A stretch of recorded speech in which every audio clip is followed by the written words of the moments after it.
Kembali tim Jimat punya cerita.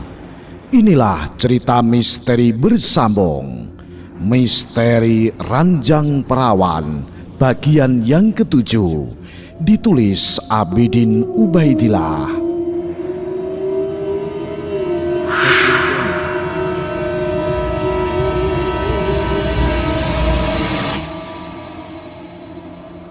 Ki Branjangan mengeram marah. Supa, jadi ini adalah pekerjaanmu. Baiklah, aku akan mengadu jiwa denganmu. Indra penciumannya mengendus aroma rokok kawung Ki Supa. Lelaki tua juru ukir kadipaten ini bukanlah orang sembarangan di masa mudanya. Kemampuan Ki Branjangan dalam ilmu kanuragan bukanlah sekedar isapan jempol. Adipati Aryo Turonggo pun pernah berhutang nyawa padanya. Namun di masa tua juru ukir ini ingin hidup tenang dari hiruk pikuk kehidupan duniawi. Makanya dia tidak menurunkan kemampuannya yang satu ini pada Sarjito.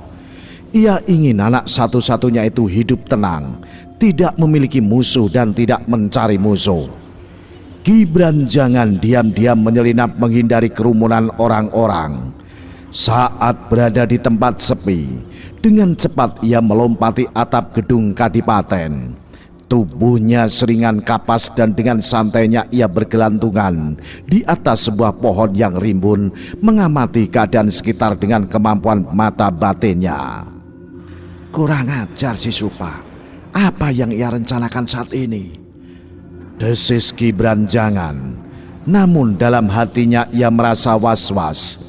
Adik iparnya itu memiliki kesumat dengan sang adipati. Dendam masa muda yang berlarut hingga saat ini. Semua orang yang seumuran Ki Branjangan pasti tahu kisah masa lalu Aryo Turonggo yang bernama asli Maruto. Dia hanyalah punggawa Kadipaten Tuban. Namun nasib mujur membawanya ke tampuk adipati karena menikahi Roro Proboningrum, putri Adipati Tuban. Berkat hubungan yang baik antara Adipati Tuban dengan VOC, akhirnya Maruto diangkat menjadi Adipati Madiun dengan gelar Aryo Turonggo, menggantikan Adipati lama yang memberontak pada VOC. Di balik kisah cinta antara Maruto dengan Proboningrum, inilah muncul nama Ki Supa yang dulu bernama Surobrajan.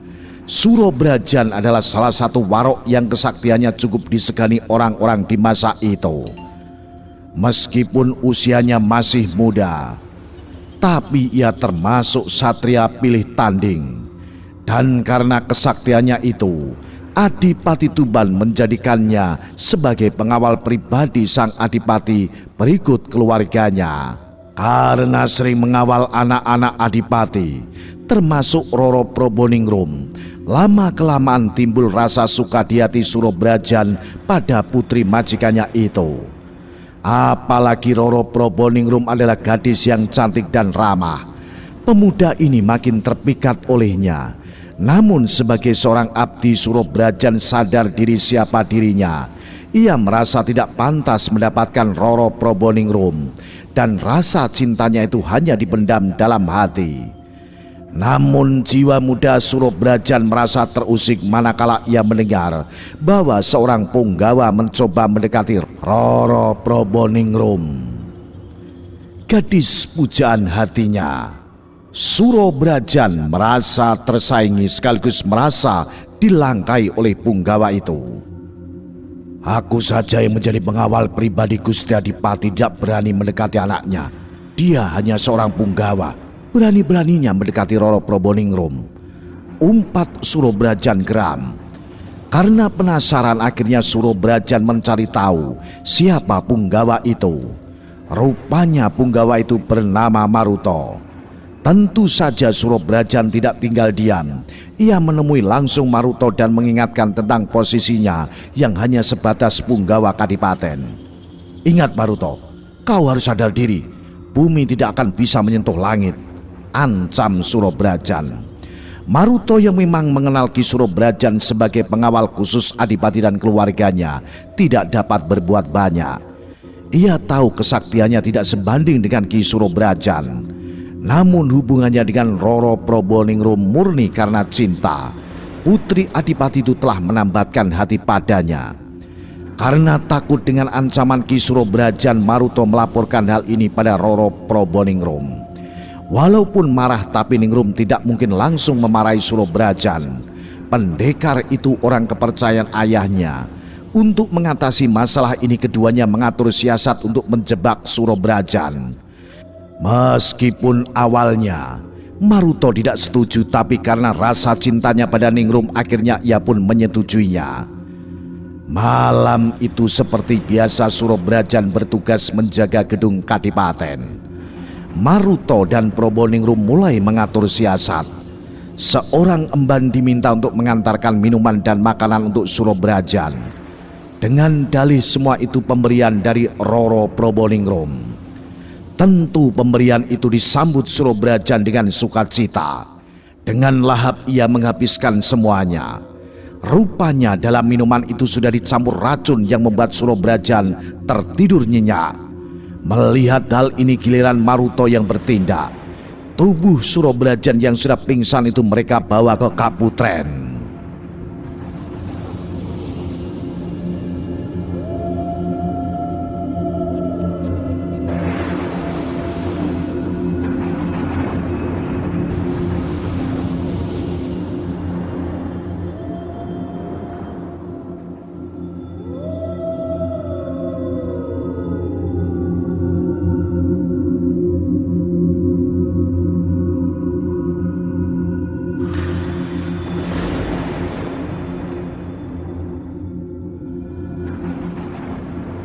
Seperti biasa, Kaputren ini terlarang untuk dimasuki oleh laki-laki kecuali sang adipati sendiri. Setelah berhasil membawa Surobrajan ke Kaputren, giliran Probolingrum yang melapor pada ayahnya bahwa Surobrajan telah lancang memasuki Kaputren. Tentu saja adipati sangat marah mendengar hal ini. Surobrajan yang diminta mengamankan Kadipaten, tapi justru dia melanggar peraturan yang selama ini berlaku. Adipati dengan beberapa pengawal langsung menuju Kaputren dan menemukan Surobrajan yang tengah tidur di sana. Adipati langsung membentak Surobrajan dan meminta para pengawal untuk menangkapnya. Tentu Surobrajan kaget dan tidak menyangka bahwa dirinya sudah dijebak. Percuma ia mengatakan semuanya pada Adipati. Apalagi Roro Probolingrum makin memperkuat kesalahannya. Dengan rasa dendam, Surobrajan melarikan diri. Berkat kesaktiannya dengan mudah ia melompat dan kabur meninggalkan istana Kadipaten. Sebenarnya bisa saja dia melawan, tapi dia tidak ingin dituduh sebagai pengkhianat. Surobrajan memilih melarikan diri dan bersumpah akan membalaskan dendamnya pada Maruta dan Probolingrum. Ki Branjangan menarik napas panjang. Ia teringat bagaimana marahnya Ki Supa saat tahu dirinya justru mengabdi pada Adipati Aryo Turonggo. Rupanya kakak iparnya itu belum melupakan dendam masa lalunya. Ki Branjangan yang sadar bahwa ilmunya masih di bawah Ki Supa tidak ingin mengganggu masalah pribadi Ki Supa selama kakak iparnya itu tidak ikut campur urusan dirinya. Ia juga tidak pernah melarang Sarjito menemui waknya itu. Tapi dia selalu berpesan agar anaknya itu tidak terpengaruh oleh Ki Supa. Kita ini sudah sama-sama tua, Kakang. Sudah waktunya untuk kita membersihkan diri dari urusan duniawi. Mendekatkan diri pada Gusti Allah yang menguasai jagat alam semesta. Ujar Ki Branjangan memberi nasihat pada Ki Supa.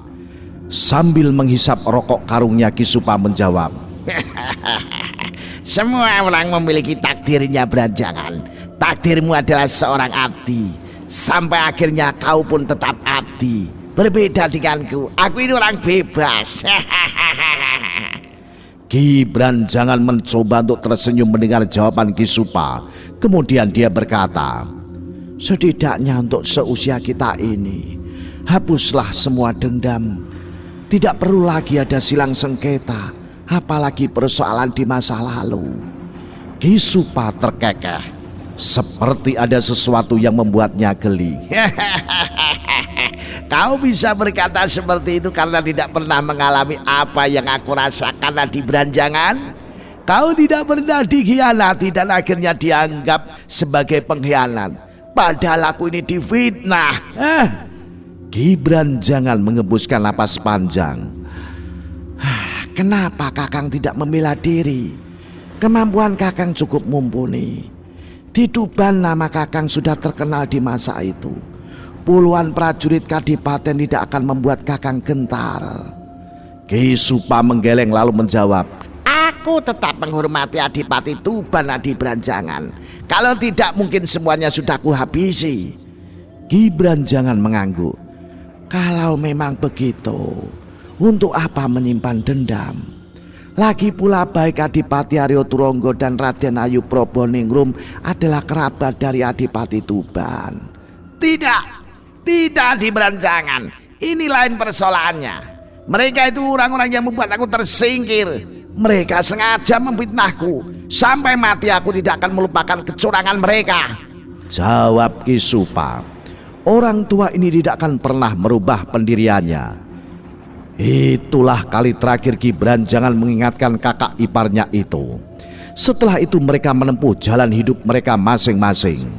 Ki Beranjangan tidak pernah mengusik apa yang dilakukan Ki Supa. Begitu juga dengan Ki Supa. Ia tidak pernah mengganggu kedekatan adik iparnya dengan musuh bebuyutannya itu, yaitu Adipati Aryo Turonggo. Namun kini dengan adanya kejadian malam ini, mata Ki Beranjangan terbuka lebar. Masih ada niat Ki Supa untuk membalas dendam pada Adipati Aryo Turonggo, yaitu lewat putrinya Roro Kusmurtiah. Ki Beranjangan tidak pernah menyangka bahwa dengan jalan seperti ini Ki Supa membalaskan dendamnya. Satu hal lagi, Ki Beranjangan tidak pernah menyangka bahwa Sarjito pun ikut ambil bagian.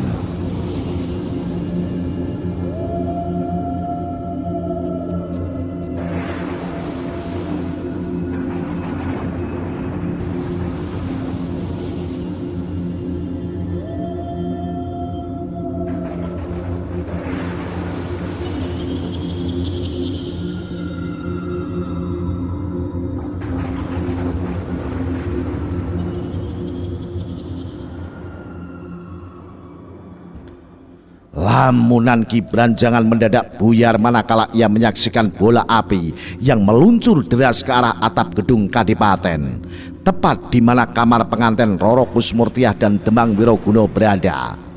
Dengan segenap kemampuan yang ada, lelaki berusia lanjut ini langsung menghadang serangan yang akan membahayakan putri sang adipati. Jiwa mengabdi Ki Beranjangan pun terpanggil. Ia harus menyelamatkan siapapun yang menjadi keluarga sang adipati. Apalagi Roro Kusmurtiah sudah dianggapnya sebagai anak sendiri. Dengan keris pusaka di tangan kanannya, Ki Beranjangan berdiri tegak. Mulutnya komat kamit dan seketika keris di tangannya meluncur deras menyongsong bola api yang menyala-nyala. Terdengar ledakan yang hanya didengar oleh orang-orang yang memiliki kesaktian tinggi. Adipati Aryo Turonggo yang mengetahui hal ini segera memerintahkan beberapa orang terbaiknya untuk menyelidiki apa yang terjadi. Dan ia sangat terkejut saat orang-orang mengatakan bahwa Ki Beranjangan tengah bertempur melawan kekuatan jahat yang akan menyerang Kadipaten. Kakang Beranjangan, berkali-kali dia menyelamatkan diriku dan keluargaku, batin sang adipati. Kerahkan seluruh prajurit Kadipaten, awasi setiap sudut. Jika ada yang mencurigakan, cepat tangkap.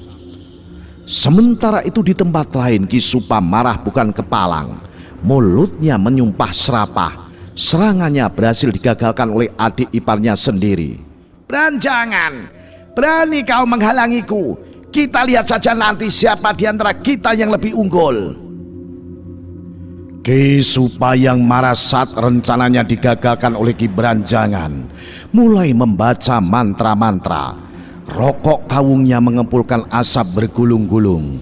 Rupanya rokok kawung yang dihisap lelaki tua ini juga merupakan senjata untuk menaklukkan musuh. Asap putih itu lama-lama membentuk satu sosok tinggi besar. Makhluk itu menunduk pada Ki Supa. Lalu dengan cepat Ki Supa berteriak, Bunuh orang-orang yang menghalangiku.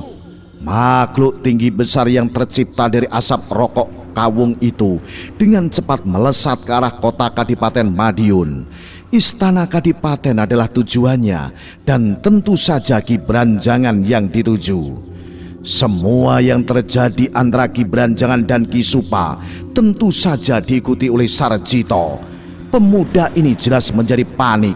Hal seperti ini tentu tidak ia harapkan. Ikut campur ayahnya dalam kejadian ini di luar dugaannya. Tapi untuk ia tidak bisa berbuat banyak. Ia takut pada ayahnya. Namun Sarjito juga takut dengan Ki Supa jika ketahuan ia membantu ayahnya. Persetan dengan semuanya. Tujuanku hanya satu, membuat perhitungan dengan Demang Keparat itu. Desis Sarjito geram. Dengan mengendap-endap Sarjito masuk ke ruang dalam Kadipaten. Tempat yang dia tuju adalah ruang utama di mana terdapat kamar sepasang pengantin baru, Roro Kusmurtiah dan Demang Wiroguna. Sarjito mengamati situasi di sekitarnya. Para prajurit Kadipaten yang memang diminta Adipati untuk berjaga di luar gedung sedikit lengah dengan pengamanan di ruang dalam. Mungkin mereka terlalu yakin dengan kesaktian Demang Wiroguna sehingga mereka menganggap pengamanan di ruang dalam tidak terlalu penting. Saat mendekati kamar pengantin, hati Sarjito berdegup kencang. Ada keraguan dalam dirinya. Tapi saat ia mengingat bagaimana penghinaan Demang Wiroguna pada dirinya, hati Sarjito kembali memanas. Lalu pemuda ini mengeluarkan bungkusan kain putih dari kantung yang terikat erat di pinggangnya. Rupanya dalam bungkusan itu ada serbuk putih yang berkilau. Sarjito mengambil serbuk itu. Dengan membaca mantra-mantra kemudian serbuk itu ia tebarkan di depan pintu kamar pengantin. Sebentar lagi Demang Keparat itu akan mati. Aku akan menculik Roro Kusmurtiah dan membawanya pergi jauh. Batin Sarjito sambil tersenyum sinis. Tiba-tiba senyuman pemuda ini memudar manakala dari dalam kamar terdengar jerit memilukan dari Roro Kusmurtiah dan teriakan Demang Wiroguna memanggil nama Kusmurtiah. Teriakan memilukan Roro Kusmurtiah membuat pendopo Kadipaten menjadi geger. Apalagi tak lama kemudian terdengar suara Adipati Aryo Turonggo yang memanggil nama putrinya itu. Semua yang hadir kaget. Mereka saling pandang dengan penuh tanda tanya. Apa yang sebenarnya terjadi saat ini? Hiruk pikuk di dalam membuat Sarjito panik. Firasatnya mengatakan ada yang salah dengan rencana yang sudah diatur dengan matang. Boleh jadi bukan Demang Wiroguna yang pertama kali tidur di ranjang itu. Mungkin Roro Kusmurtiah lah yang menjadi korban salah sasaran. Sial, ini tidak boleh terjadi. Aku ingin Demang Keparat itu yang mampus. Desis Sarjito sambil meninju dinding gedung pendopo. Ki Supa memang memberitahukan pada Sarjito, siapapun malam itu yang tidur di atas ranjang berukiran naga akan menjadi tumbal dua naga siluman Harupat dan Jatunda. Sarjito merasa yakin Demang Wiroguna lah yang pertama kali akan berada di atas ranjang itu sesuai dengan kebiasaan. Pengantin laki-laki akan duduk di ranjang pengantin menunggu pengantin wanita berganti pakaian. Namun yang justru di luar dugaan, apa yang terjadi sebenarnya? Satu hal yang tak bisa ditolak, Roro Kusmurtiah merasa sedikit pusing kepalanya. Sebab itulah ia mendahului masuk ke dalam kamar pengantin. Demang Wiroguna mengiringi istrinya itu. Roro Kusmurtiah minta izin untuk istirahat sebentar. Sambil memijat kepala, dari raut wajahnya terbayang rasa sakit teramat sangat. Perlu Kang Mas panggilkan Bibimban? Tanya Wiroguna yang merasa khawatir dengan keadaan Roro Kusmurtiah. Roro Kusmurtiah hanya mengangguk. Lalu ia merebahkan tubuhnya di ranjang berukiran naga, hadiah dari Sarjito. Sedangkan Demang Wiroguna segera memanggil emban yang biasa mengasuh dan menemani Roro Kusmurtiah. Baru saja gadis itu merebahkan tubuhnya, tiba-tiba ia merasakan bahwa saat ini dirinya sedang berada di satu tempat yang sangat asing, gelap dan pengap. Rasa sakit di kepalanya yang amat sangat itu mendadak hilang seketika. Ia tidak bisa melihat apa-apa, hanya bayang-bayang yang dia sendiri ragu apa wujud bayangan itu. Tiba-tiba sekelebat sosok yang besar melintas di depannya. Gadis ini terkejut dan berteriak, tapi sepertinya tidak ada seorang pun yang mendengar suaranya. Roro Kusmurtiah makin ketakutan saat ia merasakan sosok yang melintas itu tidak hanya satu, tapi dua. Ia mencium bau amis yang menyengat. Perutnya sampai mual karena tidak tahan dengan bau itu. Gusti Allah, makhluk apa ini? Ujarnya saat tanpa sengaja tangannya menyentuh makhluk itu dingin, licin dan bersisik. Jantung Roro Kusmurtiah serasa berhenti berdetak manakala dua pasang mata yang teramat besar menatap tajam ke arahnya. Sinar dari mata itu berwarna merah menyeramkan.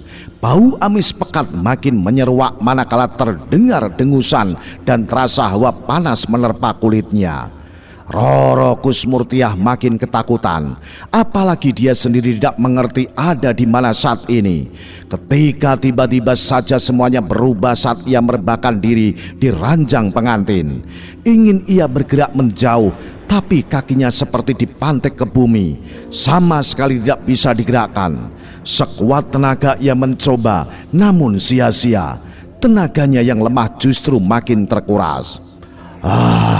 Anak manusia, percuma kau mencoba untuk lari. Tempatmu selamanya ada di sini. Kaget bukan kepalang putri Adipati Aryo Turonggo ini mendengar suara yang menegur dirinya.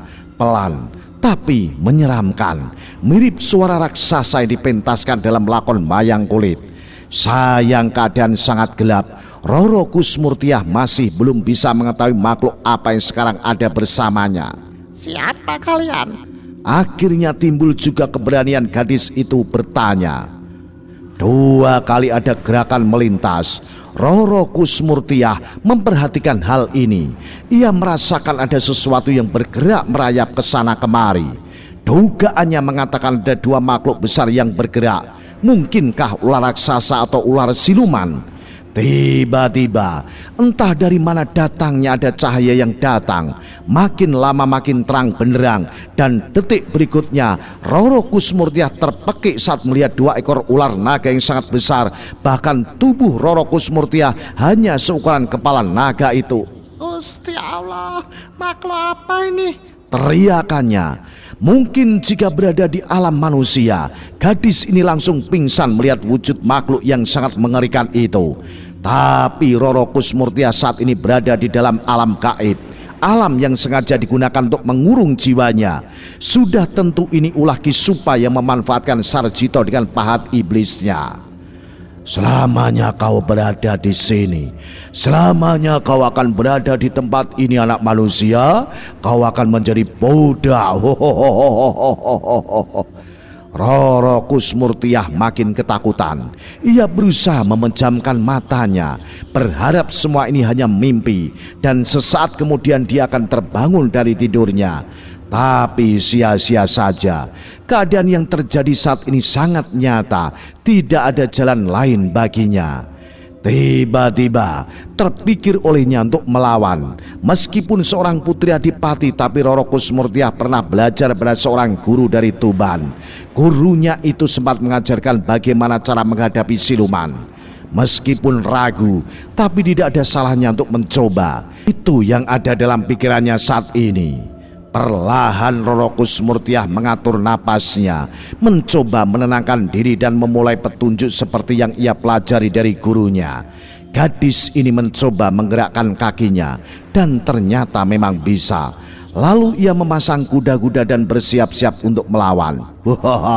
Percuma saja kau melawan anak manusia, ujar salah satu naga sambil tertawa mengejek. Roro Kusmurtiah tidak putus asa mendengar ucapan itu. Baginya lebih baik melawan daripada diam saja tanpa tindakan apa-apa. Dengan tekad yang mantap, gadis ini maju menyerang.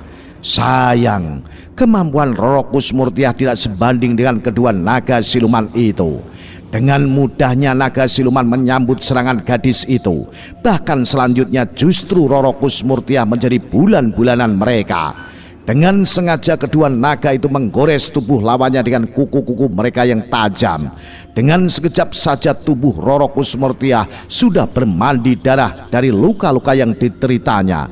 Namun gadis ini masih tetap semangat. "Jangan keras kepala, Cahayu, nanti kau sendiri yang celaka." Roro Kusmurtiah menghentikan gerakannya. Ia mengatur napas sejenak.